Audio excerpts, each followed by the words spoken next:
Collar है लखनऊ से राखी जी, स्वागत है आपका। जी नमस्ते हकीम जी। जी जी जय हिंद। बताइए भाई। जी मेरी उम्र 30 वर्ष है और मुझे गर्दन में मतलब गर्दन से लेकर कंधे और हाथ कलाई तक जो है नस मेरी जो है बहुत दर्द करती है। कभी कभी पीठ में भी ऐसे दर्द होने लगता है और वो दाहिनी तरफ ही होता है। और जिस वजह से समझ लीजिए मैं 1 या 2 साल से बहुत ज़्यादा परेशान हूँ। ठीक है राखी जी, देखिए जिन लोगों को भी इस किस्म का दर्द हो तो जाने क्या क्या इलाज करते हैं और जो जो बताता है वो करते हैं, लेकिन इसका एक इलाज है बहुत अच्छा, बहुत ही अच्छा इलाज है। आप जानते हैं कि एक होती है काली इलायची, एक तो हरी इलायची होती है, एक काली, जिसे एक छोटी इलायची होती है एक बड़ी। काली इलायची एक लें और उसके बीज उसका पाउडर बना लें और तकरीबन 1 इलायची की बराबर पाउडर काली इलायची का और एक आधा चम्मच धनिया और 1 इलायची का पाउडर, तकरीबन अंदाज़ा कर लें, ज़्यादा भी हो जाएगा कम भी हो जाएगा तो नुकसान नहीं देता। इलायची का एक पाउडर और आधा चम्मच धनिया, इनको मिलाइए। और एक आता है गौंसिया। देखिए गौंसिया नकली भी मिलता है, ये तो चीज़ें आप पहचानती होंगी, नकली नहीं मिलते। गौंसिया असली ले लीजिए और बस 100 ग्राम खरीद लें, काफ़ी होना चाहिए आपकी बीमारी के लिए। ये दुकानों पर नकली ज़्यादातर मिलता है, मुझे जैसी रिपोर्ट आ रही है, और इंटरनेट पर अमेज़ॉन पर सब नकली डाल रखा है, मैंने मंगा के चेक किया। तो ये गोंद एक अजीब व गरीब गोंद है, एक रॉ मटेरियल है। ये चमकदार नहीं होता और दुकान पे जाओ तो वो एक चमकदार सा गोंद दे देते हैं जो एलवा होता है। एलवा नहीं लेना और कोई गोंद चमकदार नहीं लेना, असली गोंद सिया लेना है। ये अलग से पाउडर बना के रखें और आधा ग्राम गोंद सिया, 1 इलायची का पाउडर और आधा चम्मच धनिया मिक्स करें और खा लें नाश्ते के बाद, सुबह को और रात को खाने के बाद। ऐसी 2 खुराक खाएं। अगर आपको ये असली नुस्खा मिल गया तो आपको फ़ायदा मुमकिन है। राकेश जी, स्वागत है आपका। नमस्कार। नमस्कार सर। हाँ जी हकीम साहब। जी आदाब राकेश जी। हकीम साहब, मैं नमक जैतून ले रहा हूँ तो 2.5 महीना हो गया। आराम तो है, मेरे को पेट की प्रॉब्लम थी, थोड़ी दूर में रहा हूँ। मेरे को समस्या खड़ी हो गई। मेरे जो घुटने के नीचे का पोर्शन है ना, पिंडली और टखने तक, पैर के पंजे तक,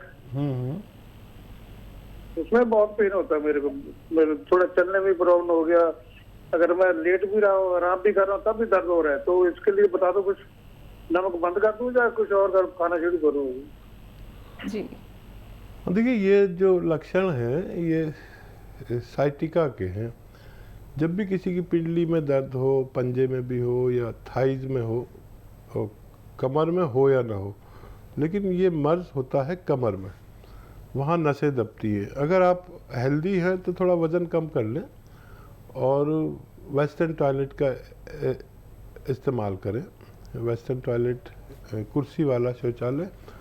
और वक्ती तौर पर तो आप कुछ भी दवा लें, पेन किलर या वगैरह वगैरह, लेकिन इसका मुस्तकिल इलाज आप गौंसिया से कर सकते हैं। दिन में 1 बार या 2 बार खाने के बाद आधा ग्राम काला गोंद यानी गोंसिया असली वाला इस्तेमाल करें तो फ़ायदा मुमकिन है। अगले कॉलर हैं हमारे साथ, स्वागत है आपका। सवाल ये है कि जो नस संबंधी बीमारी है, वो नस की सूजन से दर्द होता है, उसका क्या करें? नसों में प्रॉब्लम है। कमर में तकलीफ है क्या? कमर के साथ टांगों में? हाँ, कमर में है, कांधों में तो नहीं है, कमर में थोड़ी होती है। पैरों में थाइज में? हाँ, पैरों में, थाइज में रहता है। जी जी। ये कमर के निचले हिस्से में अगर दर्द होता है और ये तकलीफ़ हमारे पैरों में यानी टांगों में, पिंडलियों में जाती है, तो इसको हम साइटिका समझते हैं। साइटिका उसे कहते हैं जो नर्व हमारे कमर में दबी होती है, लेकिन तकलीफ़ हमारे पैरों में, टांगों में, पिंडलियों में, थाइज़ में तकलीफ़ होती है, खिंचाव होता है, दर्द होता है, या सुन्न होता है, या जलन होती है। इन 4 कैफियत में से कोई भी लक्षण अगर होता है, इन 4 लक्षणों में से, तो ये साइटिका का मर्ज़ कहलाता है मेरे अनुभव के हिसाब से। ऐसे लोगों को हमेशा ये सब वेस्टर्न टॉयलेट का प्रयोग करना चाहिए। वज़न वगैरह कुछ दिन ना उठाएं जब तक आप इलाज करें, और बहुत आसान इलाज भी है इसका। अगर आप समझ लें तो अलसी ले लें, 300-400 ग्राम अलसी ख़रीद कर उसको साफ़ सूफ करें और थोड़ा सा भूनें, उसे हल्का सा भून लें और इसका पाउडर बना के रख लें एक डिब्बे में। और एक आता है काला गोंद, ये मिलना आजकल बड़ा मुश्किल हो गया। मिलना तो आसान हो गया, लेकिन असली मिलना बहुत दुश्वार हो गया, मुश्किल हो गया। सब के सब नकली देने लगे। मैं बड़ा परेशान होता हूँ जब कोई नकली दवा लेकर खाता है और फ़ायदा नहीं होता। तो ये गोंद स्याह हम कहते हैं, इसे काला गोंद भी कहा जाता है।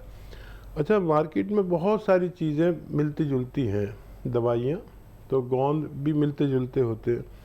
गोंद स्याह काला तो होता है, लेकिन चमकदार नहीं होता।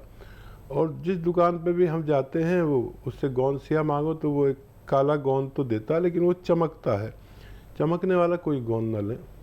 ये गोंद स्याह यानी काला गोंद कड़वा होता है और चमकता नहीं है। फिर भी आप पहचान कर लें, चाहे तो इसको देख लें कैसा होता है। मेरे फेसबुक पेज पर आप डालेंगे या इसे यूट्यूब पर असली गोंद स्याह देखेंगे तो समझ जाएं कैसा होता है।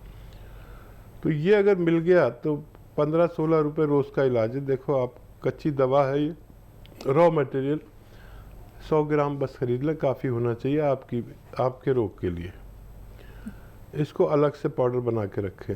आधा ग्राम इसका पाउडर बनाएं और गोंद स्याह आधा ग्राम और आधा चम्मच अलसी का पाउडर मिला के खा लिया करें। दिन में नाश्ते के बाद और रात को खाने के बाद पानी से या कम चर्बी के दूध से। ये फ़ायदा तो आपको 5-7 दिन बाद करता है, लेकिन जब फ़ायदा करता है तो आप रोज़ाना थोड़े से अच्छे हो, रोज़ाना ज़रा सा फ़ायदा करता है। और ये 100 ग्राम भी गोंद स्याह अगर असली मिल गया तो आपको फ़ायदा होना मुमकिन है। जी, अगले कॉलर हैं उत्तराखंड से लक्ष्मी प्रसाद जी, स्वागत है आपका। जी नमस्कार। नमस्कार सर। जी हकीम साहब आदाब। आदाब, जय हिंद। बताइए भाई, क्या सवाल है? सर एक तो मेरा पेट जैसे फूला हुआ रहता है ना, और दूसरा पाँवों के तलवों में जलन होती है। ठीक है जी। अच्छा देखिए, 2 नुस्खे बता रहा हूँ, आप लिख लें अलग अलग, इनको मिक्स ना करें। देखिए, एक आता है जैतून का तेल। जैतून का तेल ये ले लें, अच्छे किस्म का खाने वाला, किसी अच्छी कंपनी का लें, मॉल्स में मिल जाता है। तो जैतून का तेल खरीद लें। और एक आती है इसबगोल की भूसी, जो हर मेडिकल स्टोर पर मिलती है, ये नकली नहीं मिलती। और इसबगोल की भूसी 2 चम्मच भर के खूब 1 गिलास पानी में या दूध में मिला दें, ठीक है। और 2 चम्मच इसमें जैतून का तेल मिला दें, फ़ौरन ही मिला दें, और गर्म पानी में गर्म दूध में डालें और इसे ठंडा होने दें। और इसमें एक आता है नमक जैतून। नमक जैतून 1 या 2 चुटकी इसमें मिला दें। ये नमकीन नहीं होता नमक जैतून, लेकिन देखने में नमक जैसा ही लगता है। और अगर शुगर वगैरह नहीं है तो इसमें आप शुगर भी मिला सकते हैं, मीठा कर सकते हैं इसे। ये आप पी लिया करिए रात को सोते समय बस एक बार। आपका पेट अच्छा होना मुमकिन है।